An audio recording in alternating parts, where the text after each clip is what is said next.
guys? Happy Thursday night again. So we will try to shoot the second MK1.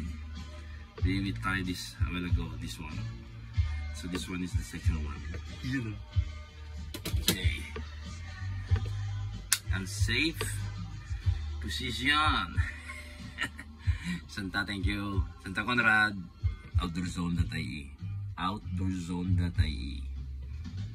Ring now. Ring Santa. Yun.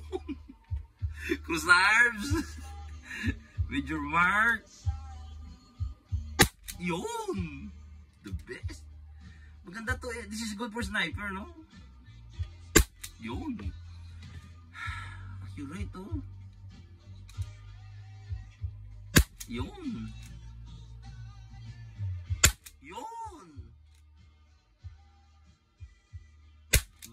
The same. Yun.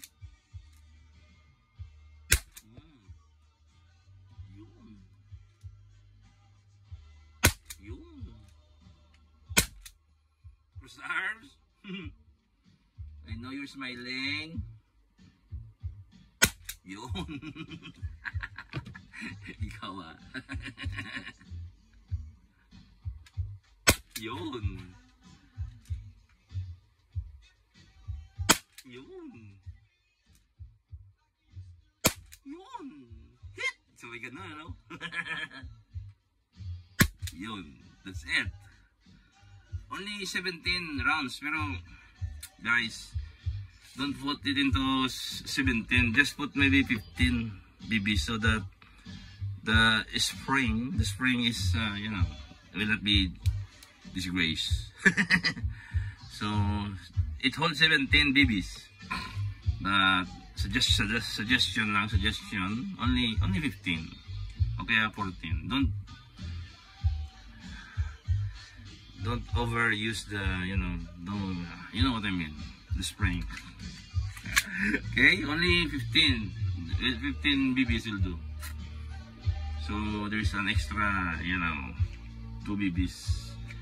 Because if you put 17, there will be like, in the long run, your spring will be, damaged. Okay, 17 BBs, but just put 15. So 15 plus 15, you have 30 shots. Single shot na naman yun sa melee, di ba?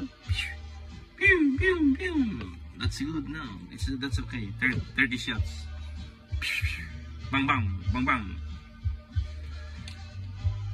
Thank you, guys.